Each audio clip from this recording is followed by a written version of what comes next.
His extreme embarrassment made him unusually nervous, and his agitation was imparted to the high-mettled animal, which became restless and was not easily controlled.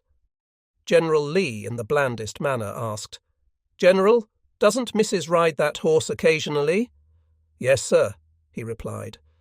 "Well, General, you know that I am very much interested in Mrs.'s safety. I fear that horse is too nervous for her to ride without danger, and I suggest that in order to make him more quiet, you ride him at least once every day to this fort." This was his only reprimand, but no amount of severity on the part of the Commander-in-Chief could have been more trying to the sensibilities of the officer, who was an admirable soldier, commanding General Lee's entire confidence. The officer's mortification was so overwhelming that on our return he rode considerably in the rear. General Lee observed this and could not resist the impulse to mitigate, as far as possible, the pang caused by the rebuke that he had felt compelled to administer. Halting his horse for a moment and looking back at the officer in the rear, he called to him, "Ride up and join us, General. I want to ask you and General Gordon how long this war is to last." As we rode 3 abreast, he continued, "I am led to ask this question because it has been propounded to me. I received a letter this morning from my brother, Captain Lee of the Confederate Navy," and he stressed with peculiar emphasis the words Confederate Navy. We had no navy except our marvellously destructive ironclads and some wild rovers of the sea. He continued, "You know these sailors are great people for signs, and my brother says that the signs are conflicting, that the girls are all getting married, and that is a sure sign of war, but nearly all of the babies are girls, and that is a sign of peace. I want you gentlemen to tell me what reply I shall make to Captain Lee of the Confederate Navy." I do not recall our answer, but the fort was speedily built.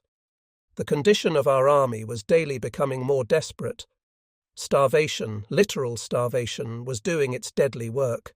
So depleted and poisoned was the blood of many of Lee's men from insufficient and unsound food that a slight wound which would probably not have been reported at the beginning of the war would often cause blood poison, gangrene, and death. Yet the spirits of these brave men seemed to rise as their condition grew more desperate. The grim humour of the camp was waging incessant warfare against despondency. They would not permit one another to be disheartened at any trial, or to complain at the burden or the chafing of any yoke which duty imposed. It was a harrowing but not uncommon sight to see those hungry men gather the wasted corn from under the feet of half-fed horses, and wash and parch and eat it to satisfy in some measure their craving for food. It was marvellous that their spirits were not crushed, and still more marvellous that they would extract fun from every phase of destitution. If one was made sick at night by his supper of parched corn, his salutation the next morning would be, "Hello, General. I am all right this morning. I ate a lot of corn last night, and if you will have the commissary issue me a good mess of hay for my breakfast, I'll be ready for the next fight." Another would advise his hungry companion to spend his month's pay of Confederate money for a bottle of strong astringent and draw in his stomach to the size of his ration. It was during this doleful period that the suggestion to give freedom to Southern slaves and arm them for Southern defense became the pressing, vital problem at Richmond. It had been seriously considered for a long period by the civil authorities, and the opinions of certain officers in the field were at this time formally solicited.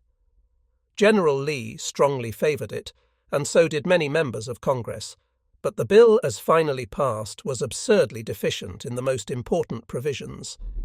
It did not make plain the fact that the slave's enlistment would at once secure his freedom. Public sentiment was widely divided as to the policy of such a step.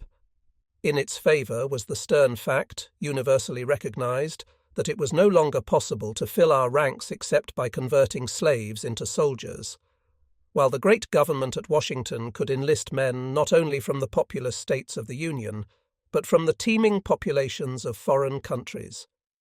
Again, it was argued in favour of the proposition that the loyalty and proven devotion of the Southern Negroes to their owners would make them serviceable and reliable as fighters, while their inherited habits of obedience would make it easy to drill and discipline them.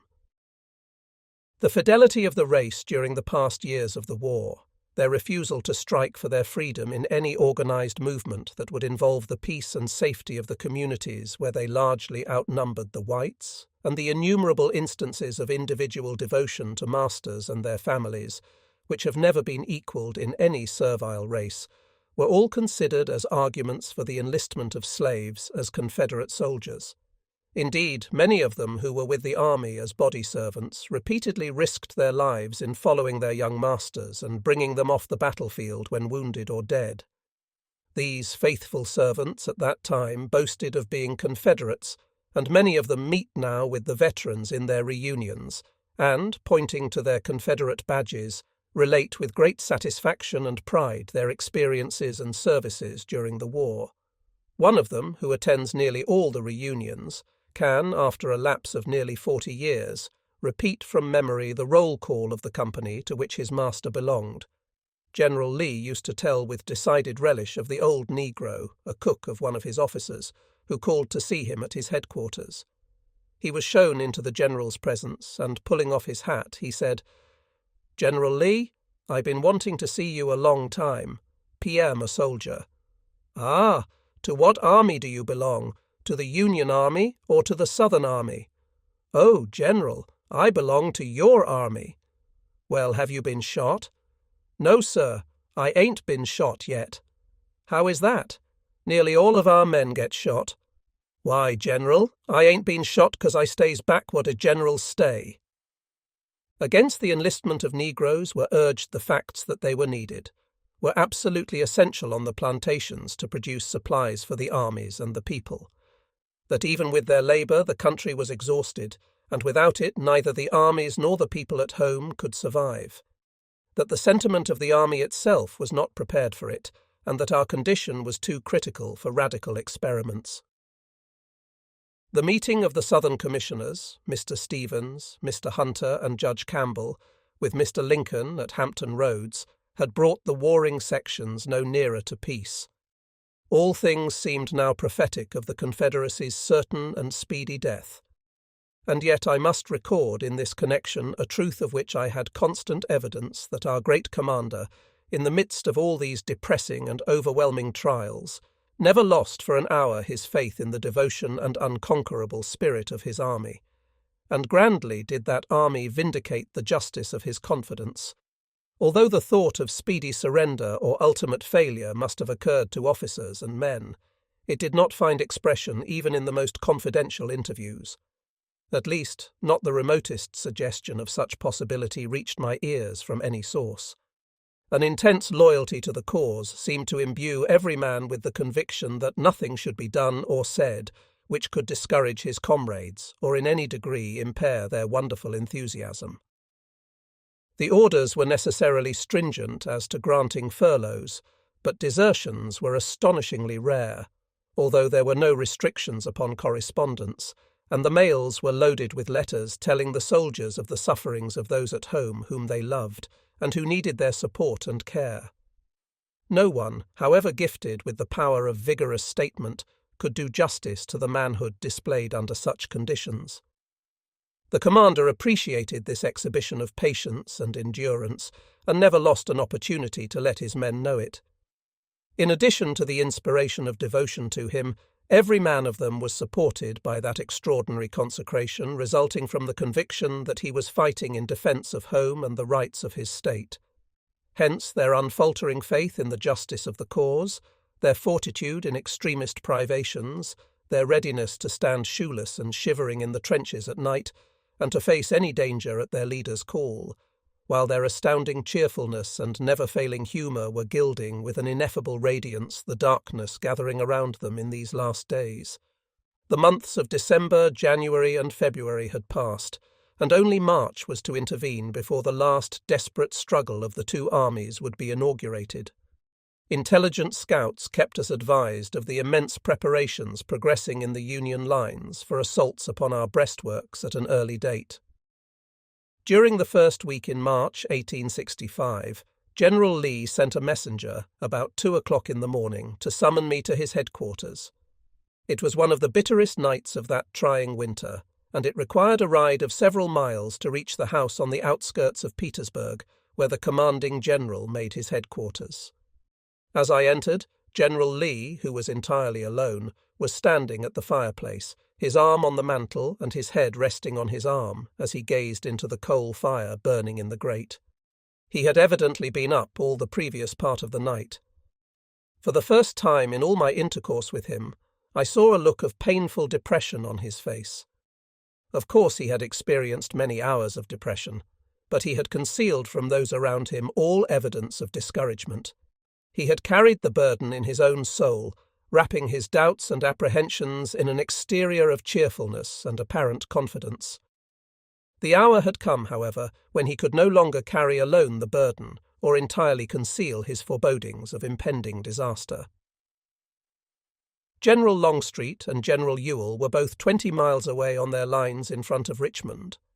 A.P. Hill, who for weeks had been in delicate health, was absent on furlough, and I found myself alone with the evidently depressed commander.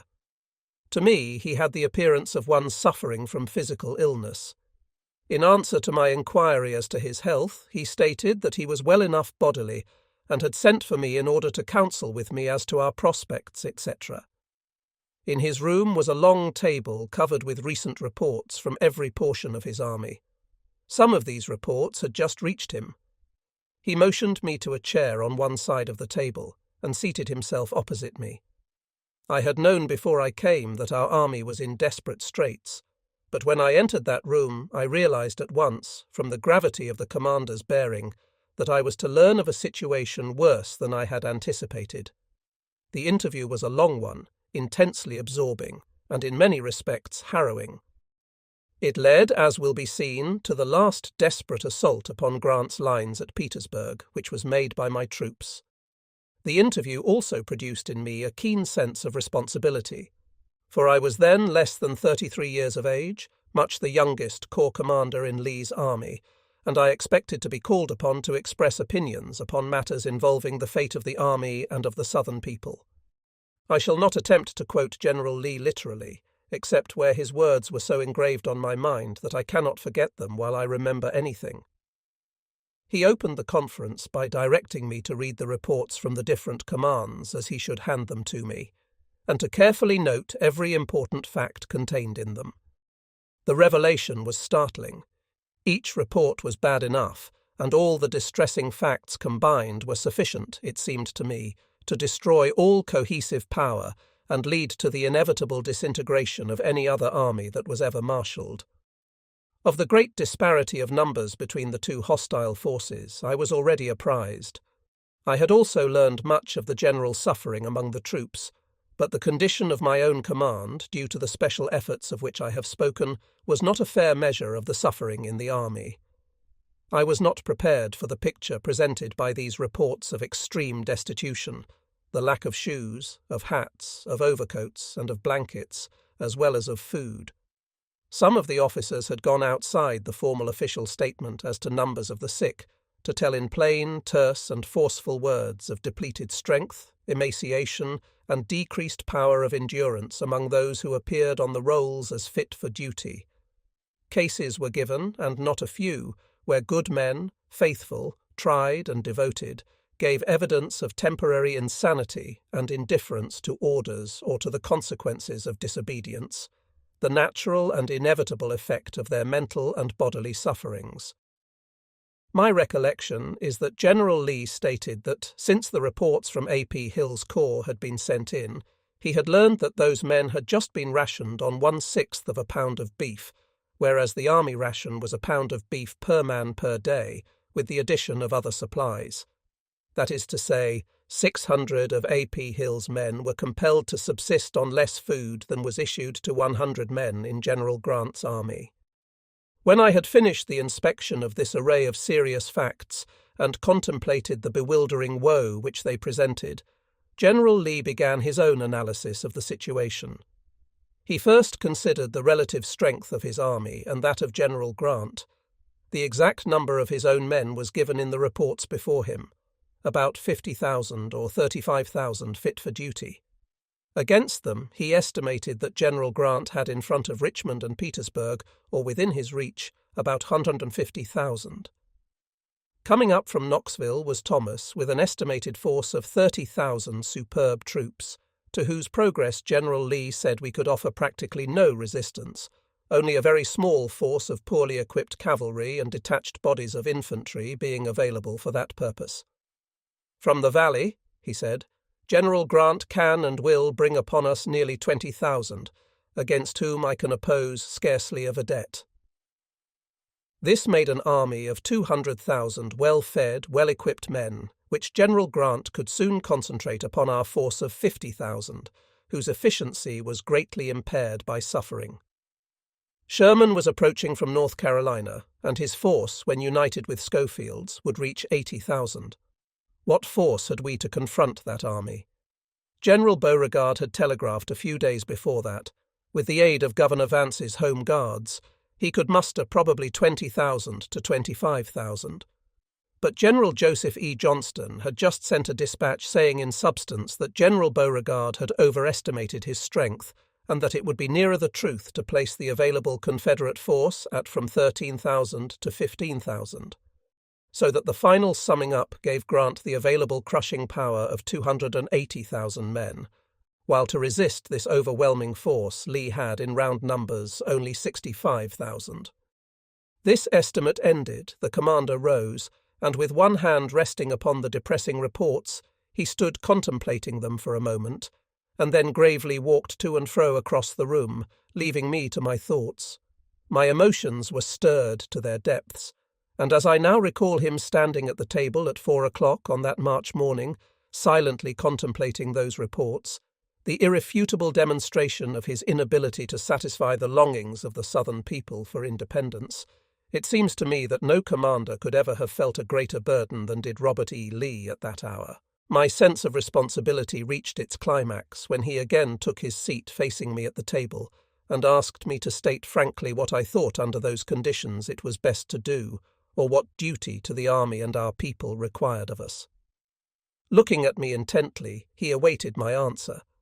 I had opinions, and by this time they were fixed, but I hesitated to express them, not only because of the tremendous importance of the question he had propounded, but because I was uncertain of General Lee's views, and it is never agreeable to a junior officer to maintain opinions in conflict with those of the Commander-in-Chief, especially a commander whom he regards, as I did Lee, as almost infallible in such a crisis.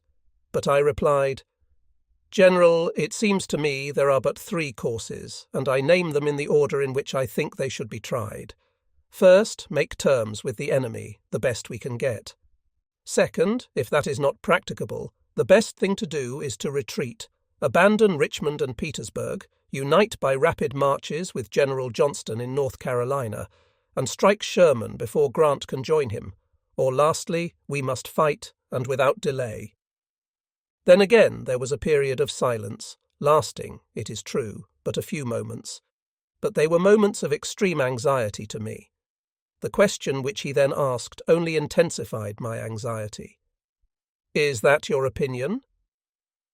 It may have been due to the tension of my nerves, but I thought there was a slight colouring of satire in his words and manner, and this wounded and nettled me. I mildly resented it by reminding him that I was there at his bidding, that I had answered his question thoughtfully and frankly, that no man was more concerned than I for the safety of the army and the welfare of our people, and that I felt, under the circumstances, that I also had the right to ask his opinion. I then discovered that General Lee's manner was a method of testing the strength of my convictions, for he replied in the kindest and most reassuring manner, Certainly, General, you have the right to ask my opinion. I agree with you fully. I then asked him if he had made his views known to President Davis or to the Congress. He replied that he had not, that he scarcely felt authorized to suggest to the civil authorities the advisability of making terms with the government of the United States. He said that he was a soldier, that it was his province to obey the orders of the government, and to advise or counsel with the civil authorities only upon questions directly affecting his army and its defence of the capital and the country. These remarks applied to the first course that had been suggested. He then came to the second, namely the retreat and the uniting of his forces with those of Johnston in North Carolina. He said that while he felt sure that this was the next best thing to do, it would be attended with the gravest difficulties. That in the first place he doubted whether the authorities in Richmond would consent to the movement, and in the next place it would probably be still more difficult to get General Grant's consent, but that if both President Davis and General Grant should notify him that he could go, there would still be in his way the deplorable plight of his army. He dwelt at length upon it.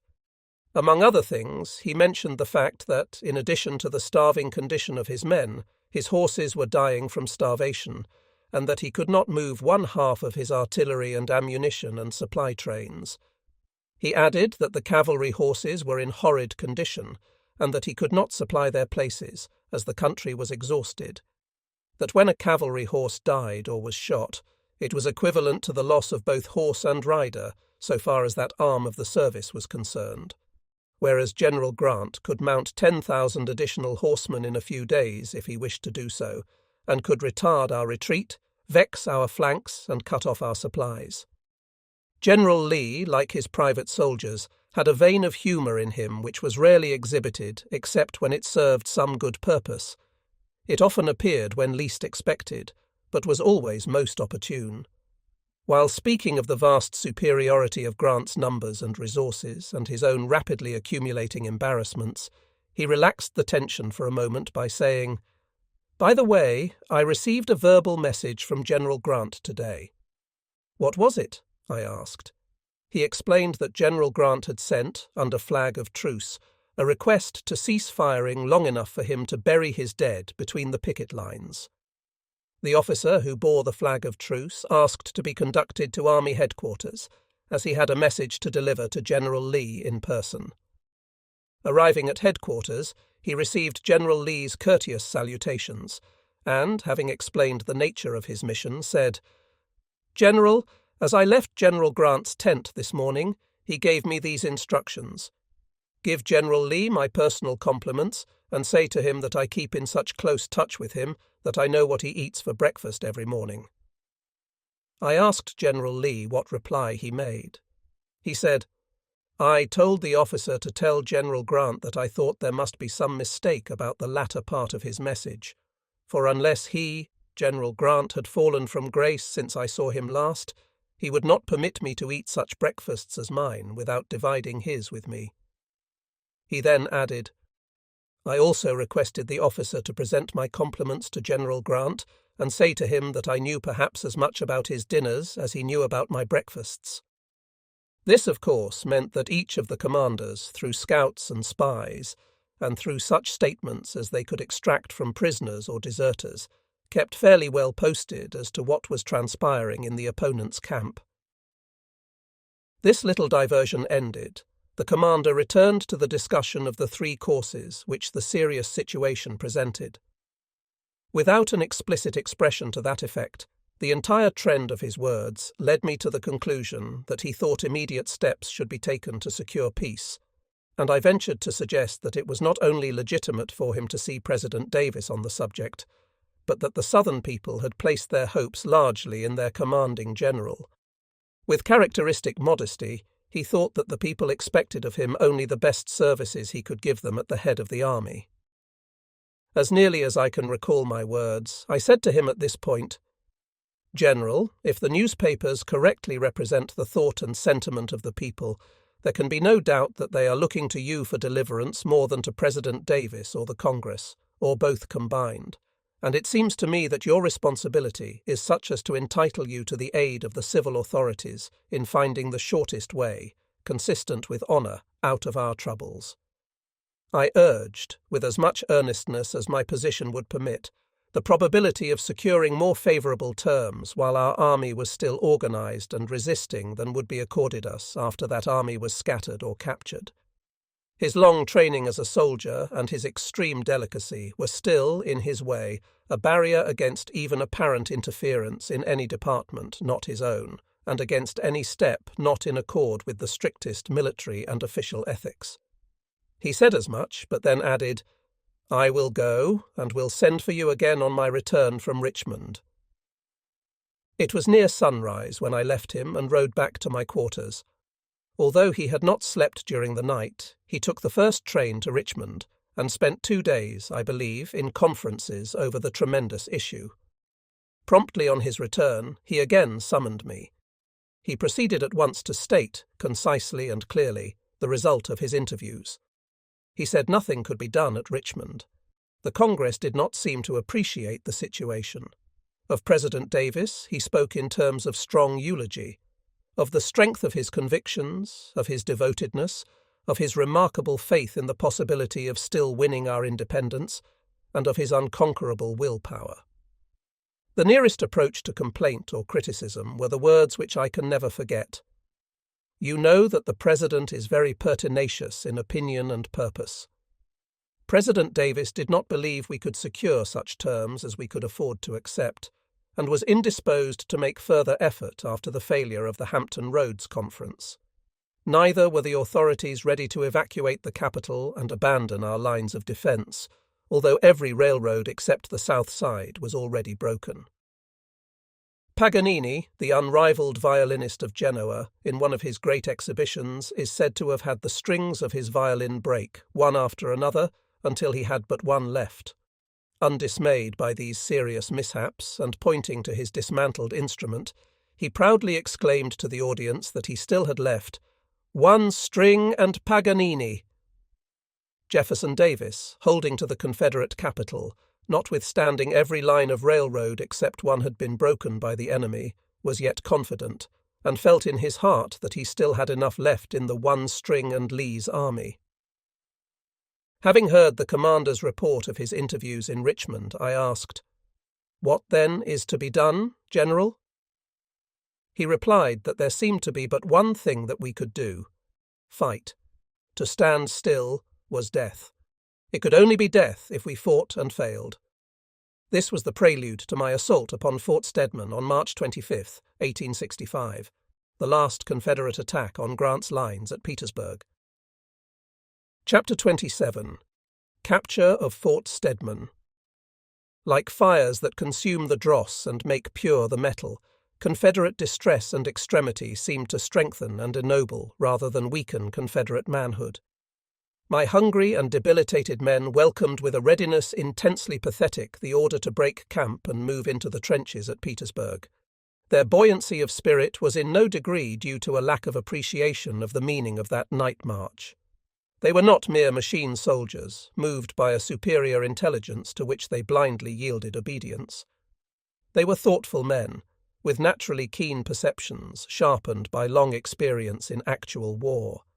They well knew that the order meant more suffering, more fighting, more slaughter, yet if their conduct and assurances are trustworthy witnesses, these men were prepared for any additional sacrifices. There was no shouting or yelling, but silently, quickly and cheerfully, they folded their little sheet tents, packed their frying pans and tin cups, and were promptly in line, with their knapsacks on their backs, their lean and empty haversacks on one side, and full cartridge boxes on the other, ready for the rapid night march to Petersburg, where every bloody ditch and frowning fort was to them a herald of another deadly conflict. As I now look back to that scene of busy preparation by the dim light of the campfires, and recall the fact that not only the officers but the intelligent privates in the ranks knew that this hasty preparation was the prelude to perhaps the last desperate effort of Lee's little army to break Grant's grip on the Confederate capital, the question presses itself upon me. How can we account for such self-command and steadfast fidelity in the presence of apparently inevitable and overwhelming disaster? An English nobleman, while placing his head upon the block, is said to have indulged in jest at the executioner's axe, but there was no such vainglory in the wonderful serenity of these thoughtful men. To one who has experienced it, there is no difficulty in understanding what the Romans called the glory of battle, but that stimulant was entirely wanting in this case. It is easy enough to explain the mental intoxication of the young Earl of Essex, who, as he sailed into a naval fight, threw his hat into the sea in a transport of martial ecstasy. This boundless joy of Essex was the presentiment of a coming triumph, and is no more mysterious than the instinct of the eagle bending to catch the roar of the rising tempest, conscious that its wildest blasts will bear him to higher and prouder flights. It is easy enough to comprehend the enthusiasm of these same Confederates during the long period when recurring battles meant recurring victories. Now, however, in the last days of the Confederacy, and especially during the dreary winter of 1864–65, these conditions were all changed. Practically every available man in the South was already at the front, and the inability to secure an exchange of prisoners made it impossible to fill the thinning ranks of our armies. The supplies were exhausted, and it was impracticable to give the men sufficient food. Everything was exhausted except devotion and valour. The very air we breathed was changed. There was no longer in it the exhilaration of victory with which it had been so constantly surcharged in past years. Yet in the light of their campfires, I could see in the faces of these men an expression of manly resolve almost equal to that which they had worn in the days of their brightest hopes. It is impossible to explain this unswerving purpose to fight to the last, except upon this one hypothesis. They felt that their struggle was a defence of state, of home, and of liberty, and for these they were ready to die. The world's most consecrated martyrs can lay no higher claim to immortality. General Lee's instructions to me were substantially as follows. Move your troops into the works around the city as I withdraw one of the other commands from them. Make your headquarters in the city. Study General Grant's works at all points, consider carefully all plans and possibilities, and then tell me what you can do, if anything, to help us in our dilemma. The very narrow space between Lee's and Grant's lines, the vigilance of the pickets who stood within speaking range of each other, and the heavily loaded guns which commanded every foot of entrenchments, made the removal of one body of troops and the installing of another impracticable by daylight and quite hazardous even at night.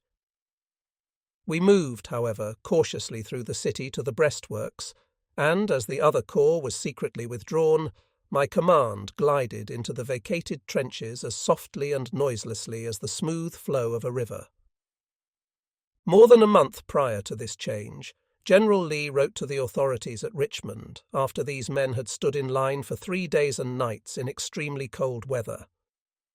Some of the men have been without meat for 3 days, and all of them are suffering from reduced rations and scant clothing while exposed to battle, cold, hail, and sleet. He also stated that the chief commissary reported that he had not a pound of meat at his disposal.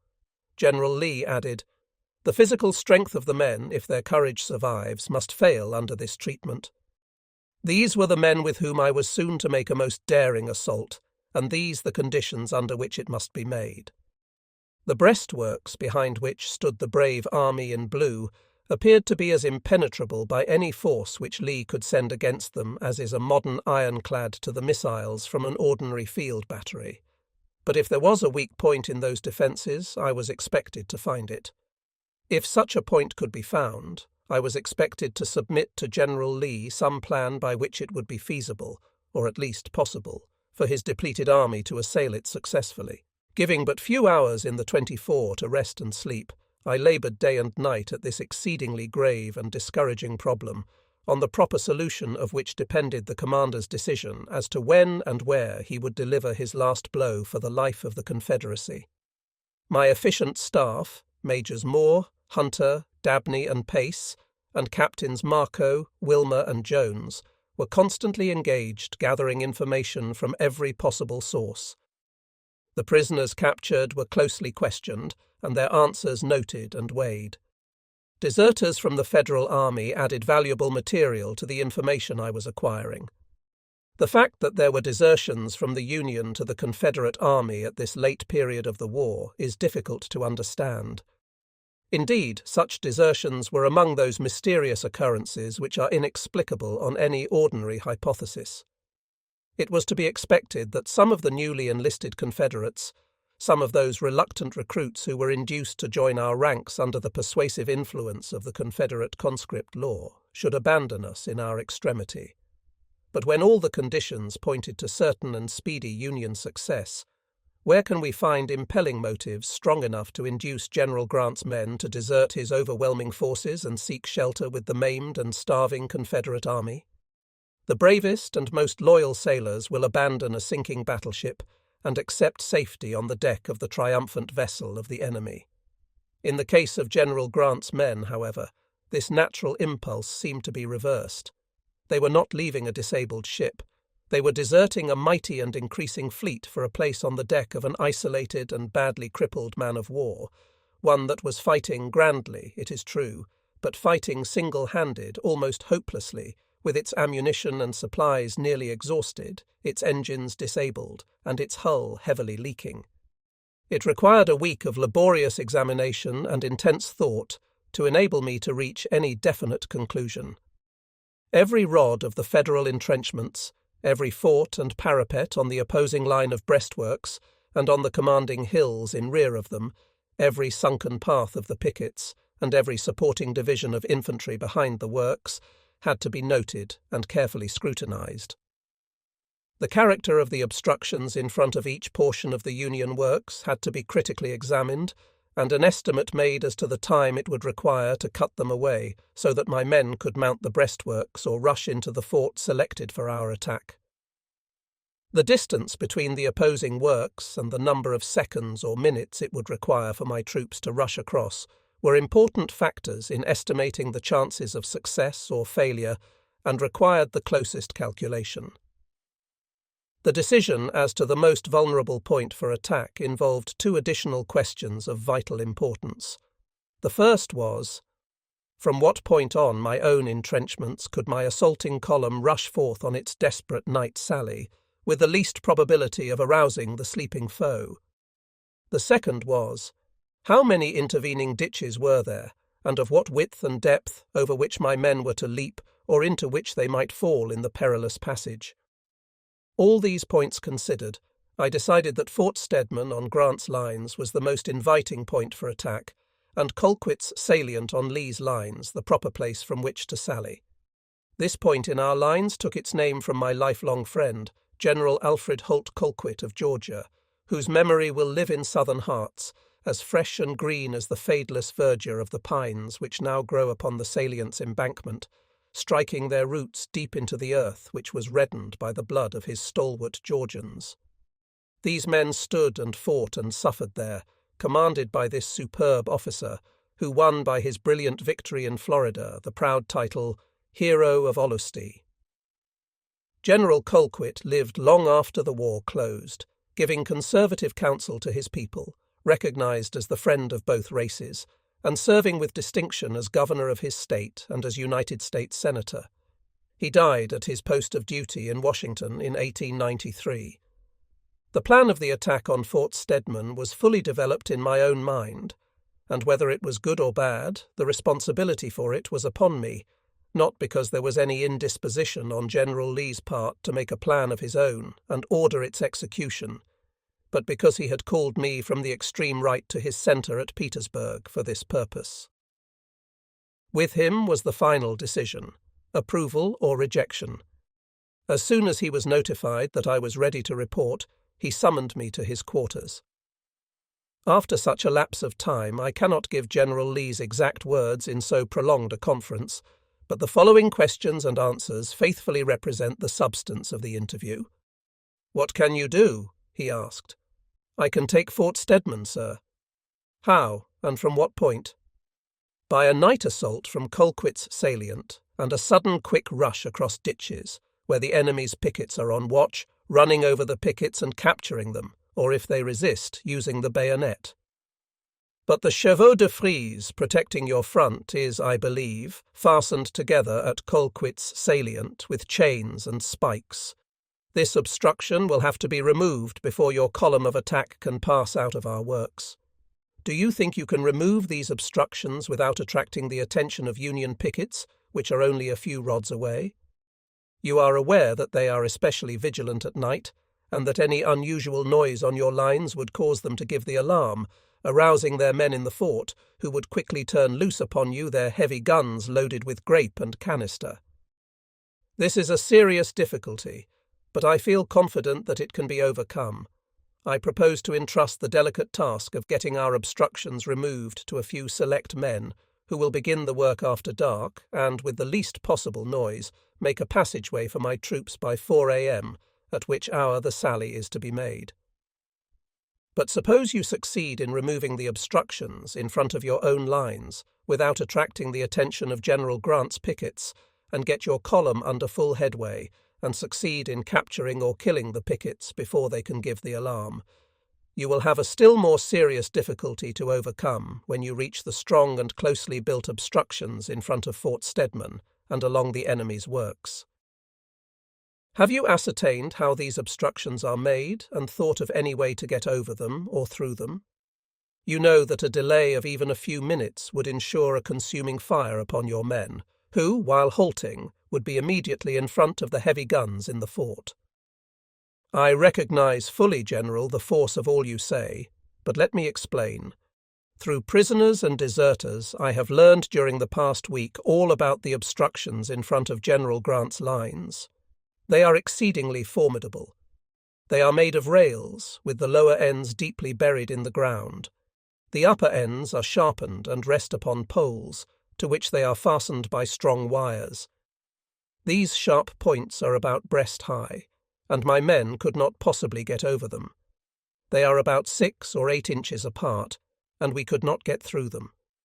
They are so securely fastened together and to the horizontal poles by the telegraph wires that we could not possibly shove them apart so as to pass them. There is but one thing to do. They must be chopped to pieces by heavy, quick blows with sharp axes. I propose to select 50 brave and especially robust and active men who will be armed only with axes. These axemen will rush across, closely followed by my troops, and will slash down a passage for my men almost at a single blow. This stalwart force will rush into the fort with the head of my column, and, if necessary, use their axes instead of bayonets in any hand-to-hand conflict inside the fort. I think I can promise you, General, that we will go into that fort, but what we are going to do when we get in is the most serious problem of all. At this point, General Lee discussed and carefully considered every phase of the hazardous program. He expressed neither approval nor disapproval, but he directed me to explain fully the further details of the plan on the supposition that by possibility we could take Fort Stedman and the lines on each side of it. The purpose of the movement was not simply the capture of Fort Stedman and the breastworks flanking it. The prisoners and guns we might thus capture would not justify the peril of the undertaking. The tremendous possibility was the disintegration of the whole left wing of the Federal Army, or at least the dealing of such a staggering blow upon it as would disable it temporarily, enabling us to withdraw from Petersburg in safety and join Johnston in North Carolina. The capture of the fort was only the breasting of the first wave in the ocean of difficulties to be encountered. It was simply the opening of a road through the wilderness of hostile works nearest to us, in order that my corps and the additional forces to be sent me could pass toward the rear of Grant's lines and then turn upon his flanks. General Lee resumed his questions, saying in substance, "Well, suppose you capture the fort. What are you going to do with the strong line of infantry in the ravine behind the fort and the 3 other forts in the rear which command Fort Stedman? Do you think you can carry those 3 forts by assault after General Grant's army has been aroused by your movement? Those forts, General, cannot be taken by direct assault when fully manned, except at great sacrifice to our troops. In front of them is a network of abatis which makes a direct advance upon them extremely difficult. There is, however, an open space in the rear of them, and if I can reach that space in the darkness with a sufficient number of men to overpower the guards, I can take those 3 forts also, without heavy loss. I suggest that we attempt their capture by a legitimate stratagem. If that fails, then at dawn to rush with all the troops available toward Grant's left, meeting emergencies as best we can. To accomplish much by such a movement, you would have to send me nearly or quite 1/2 of your army. I greatly prefer to try the stratagem, the success of which depends on a number of contingencies." He asked me to state fully each step in the program, and I continued. During the week of investigation, I have learned the name of every officer of rank in my front. I propose to select 3 officers from my corps who are to command each a body of 100 men. These officers are to assume the names of 3 Union officers who are in and near Fort Stedman. When I have carried Fort Stedman, each of these selected officers is to rush in the darkness to the rear with his 100 men, shouting, "The rebels have carried Fort Stedman and our front lines." They are to maintain no regular order, but each body of 100 is to keep close to its leader. As these 3 officers strike the line of infantry in rear of the fort and at different points, they will be halted, but each of them will at once represent himself as the Union officer whose name he bears, and is to repeat, "The rebels have captured our works, and I am ordered by General McLaughlin to rush back to the fort in rear and hold it at all hazards." Each body of 100 men will thus pass the supporting line of Union infantry and go to the rear of the fort, to which I will direct the leader. They are to enter, overpower the Union guards, and take possession of the fort. Thus the 3 forts will be captured. General Lee asked if I thought my officers would each be able in the darkness to find the fort which he was seeking. I replied, "That depends, General, upon my ability to get proper guides. The trees have been cut down, the houses have been burned, and the whole topography of that portion of the field so changed that it will require men who are thoroughly familiar with the locality to act as guides. I have no such men in my corps, and without proper guides my 3 detachments will be sacrificed after taking Fort Stedman and passing the rear line of infantry." Again there was a long discussion of the chances and the serious difficulties in this desperate adventure. These were fully recognized by General Lee, as they had been by myself when the successive steps in the undertaking were formulated in my own mind. He said in substance, "If you think, after careful consideration, that you can probably carry Fort Stedman and then get your 3 companies of 100 through the line of supporting infantry, I will endeavour to find among the Virginia volunteers 3 men whose homes were on that part of the field where the rear forts stand, to act as guides to your 3 officers. I do not know of such men now, but will at once make search for them." He directed me to proceed with the selection of my men for the different parts of the programme, but not to notify them until he had made search for the guides and had thought the whole plan over. 24 hours later occurred the final conference before the attack. With the exception of the last council of war on the night before the surrender, I believe this conference on the night of March 23, 1865, was the most serious and impressive in my experience. General Lee had thought of all the chances. He had found 3 men, whom he did not know in person, but who were recommended for the 3 guides. He had selected different troops to send me from other corps, making, with mine, nearly 1/2 of his army, and had decided that we should make one supreme effort to break the cordon tightening around us. These troops were to come from Longstreet's and A.P. Hill's corps. A body of cavalry was to be sent me, which, in case we succeeded in getting into the 3 rear forts, was to ride across the broken gap at Fort Stedman, and then gallop to the rear, destroy Grant's railroad and telegraph lines, and cut away his pontoons across the river, while the infantry swept down the rear of the Union entrenchments. With full recognition by both the commander and myself of the hopelessness of our cause if we waited longer on General Grant's advance, and also of the great hazard in moving against him, the tremendous undertaking was ordered. All night my troops were moving and concentrating behind Colquitt's salient. For hours Mrs. Gordon sat in her room in Petersburg, tearing strips of white cloth to tie across the breasts of the leading detachments, that they might recognize each other in the darkness and in the hand-to-hand battle expected at the Federal breastworks and inside the fort. The 50 heavy, keen-edged axes were placed in the hands of the 50 brave and stalwart fellows who were to lead the column and hew down Grant's obstructions. The strips of white cloth were tied upon them, and they were ready for the desperate plunge. The chosen 300, in 3 companies, under the 3 officers bearing names of Union officers, were also bedecked with the white cotton Confederate scarfs. To each of these companies was assigned one of the 3 selected guides. I explained to the 300 men the nature of their duties, and told them that in addition to the joy it would give them to aid in giving victory to the army, I would see to it, if the 3 forts were captured, that each of them should have a 30 days' furlough and a silver medal. Although the rear forts were not captured, the failure was not the fault of the 300, and even to this day, nearly 40 years afterward, I occasionally receive applications for the medal, accompanied by the statement that I need not trouble myself to get the furlough, as they received that some days later at Appomattox. The hour for the assault, 4 a.m., arrived. The column of attack was arranged in the following order: the 50 axemen in front, and immediately behind and close to them the selected 300. Next came the different commands of infantry, who were to move in compact column close behind the 300, the cavalry being held in reserve until the way for them was cleared. While my preparations were progressing, I received from General Lee the following note, which is here given because it was written with his own hand, and because it expresses the earnest prayer for our success which came from his burdened heart, and which he could not suppress even in this short semi-official communication. 30 p.m. Hardcourt, 24, March 65. Gennell. I have received yours of 2:30 p.m. and telegraphed for Pickett's division, but I do not think it will reach here in time. Still, we will try.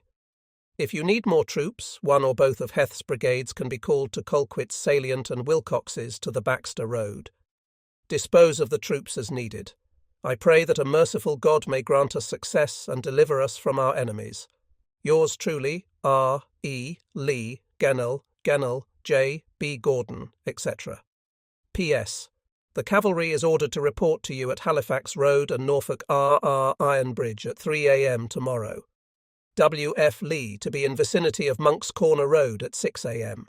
All things ready at 4 a.m. I stood on the top of the breastworks, with no one at my side except a single private soldier with rifle in hand, who was to fire the signal shot for the headlong rush. This night charge on the fort was to be across the intervening space covered with ditches, in one of which stood the watchful Federal pickets. There still remained near my works some of the debris of our obstructions, which had not been completely removed, and which I feared might retard the rapid exit of my men, and I ordered it cleared away. The noise made by this removal, though slight, attracted the attention of a Union picket who stood on guard only a few rods from me, and he called out, "What are you doing over there, Johnny? What is that noise? Answer quick, or I'll shoot."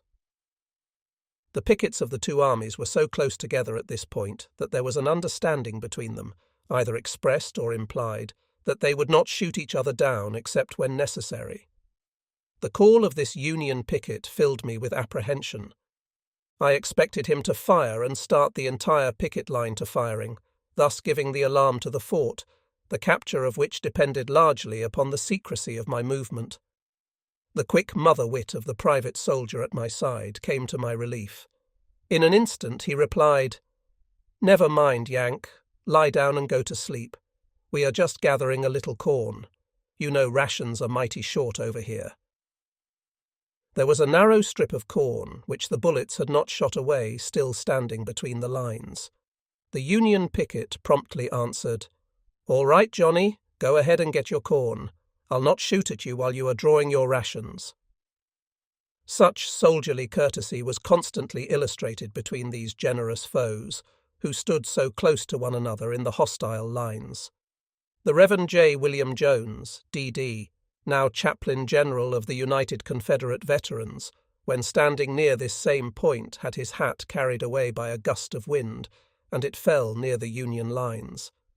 The loss of a hat meant the loss to the chaplain of nearly a month's pay. He turned away sorrowfully, not knowing how he could get another. A heroic young private, George Hayner of Virginia, said to him, "Chaplain, I will get your hat." Taking a pole in his hand, he crawled along the ditch which led to our picket line, and began to drag the hat in with his pole. At this moment, a Yankee bullet went through the sleeve of his jacket. He at once shouted to the Union picket, "Hello, Yank, quit your foolishness. I am doing no harm. I am just trying to get the chaplain's hat." Immediately the reply came. "All right, Johnny, I'll not shoot at you any more, but you'd better hurry up and get it before the next relief comes." My troops stood in close column, ready for the hazardous rush upon Fort Stedman, while the fraternal dialogue in reference to drawing rations from the cornfield was progressing between the Union picket and the resourceful private at my side. The last of the obstructions in my front were removed, and I ordered the private to fire the signal for the assault. He pointed his rifle upward with his finger on the trigger, but hesitated. His conscience seemed to get hold of him. He was going into the fearful charge, and he evidently did not feel disposed to go into eternity with the lie on his lips, although it might be a permissible war lie, by which he had thrown the Union picket off his guard. He evidently felt that it was hardly fair to take advantage of the generosity and soldierly sympathy of his foe, who had so magnanimously assured him that he would not be shot while drawing his rations from the little field of corn. His hesitation surprised me, and I again ordered, "Fire your gun, sir."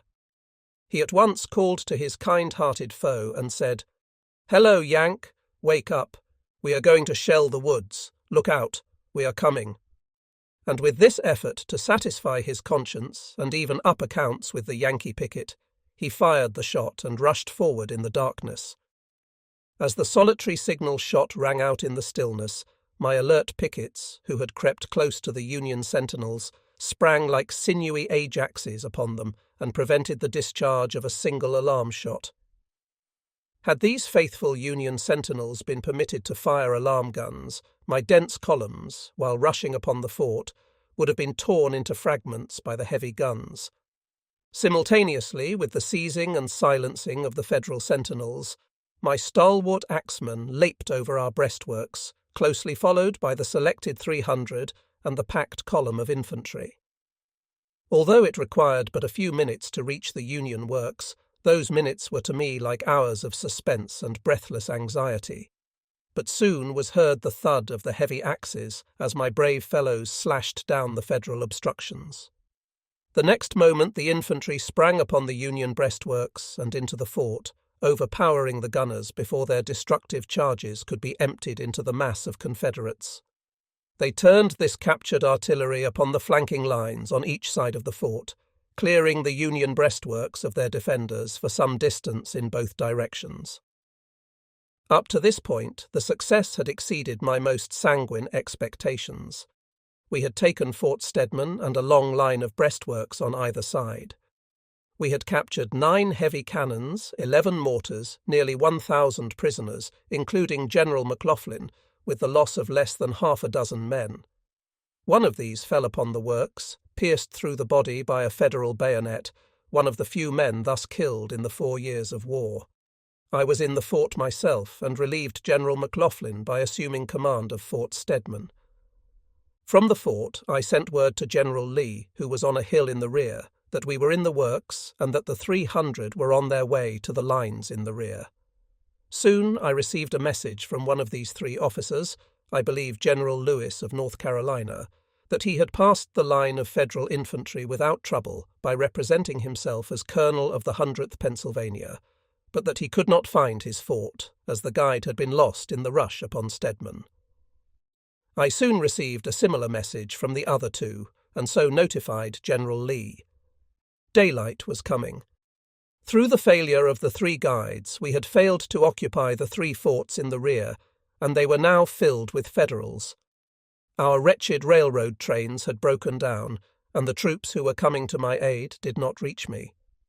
The full light of the morning revealed the gathering forces of Grant and the great preponderance of his numbers. It was impossible for me to make further headway with my isolated corps, and General Lee directed me to withdraw. This was not easily accomplished. Foiled by the failure of the guides, deprived of the great bodies of infantry which Lee ordered to my support, I had necessarily stretched out my corps to occupy the entrenchments which we had captured. The other troops were expected to arrive and join in the general advance. The breaking down of the trains and the non-arrival of these heavy supports left me to battle alone with Grant's gathering and overwhelming forces, and at the same time to draw in my own lines toward Fort Stedman. A consuming fire on both flanks and front during this withdrawal caused a heavy loss to my command. I myself was wounded, but not seriously, in recrossing the space over which we had charged in the darkness. Among the disabled was the gallant Brigadier General Philip Cook of Georgia, who after the war represented his people in the United States Congress. When the retreat to our own works had ended, a report reached me that an entire Confederate regiment had not received the order to withdraw and was still standing in the Union breastworks, bravely fighting. It was necessary to send them orders or leave them to their fate. I called my staff around me and explained the situation and the extreme danger the officer would encounter in carrying that order. I stated to them that the pain I experienced in sending one of them on so perilous a mission was greater than I could express.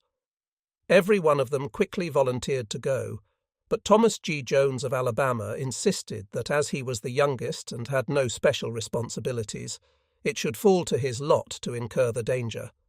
I bade him goodbye with earnest prayers that God would protect him, and without an apparent tremor he rode away. A portion of the trip was through a literal furnace of fire, but he passed through it, both going and returning, without a scratch. This last supreme effort to break the hold of General Grant upon Petersburg and Richmond was the expiring struggle of the Confederate giant, whose strength was nearly exhausted, and whose limbs were heavily shackled by the most onerous conditions. Lee knew, as we all did, that the chances against us were as 100 is to 1. But we remembered how George Washington, with his band of ragged rebels, had won American independence through trials and sufferings and difficulties, and although they were far less discouraging and insurmountable than those around us, they were nevertheless many and great. It seemed better, therefore, to take the one chance, though it might be 1 in 1,000, rather than to stand still while the little army was being depleted, its vitality lessening with each setting sun, and its life gradually ebbing, while the great army in its front was growing and strengthening day by day. To wait was certain destruction. It could not be worse if we tried and failed. The accidents and mishaps which checked the brilliant assault made by my brave men, and which rendered their further advance impossible, could not have been anticipated. But for those adverse happenings, it would seem that we might have won on that single chance. This spasm of Confederate aggressive vigour inaugurated the period of more than 2 weeks of almost incessant battle, beginning on the morning of March 25th with the charge of my troops at Petersburg, and ending with the last charge of Lee's army, made by these same men on the morning of April 9th at Appomattox.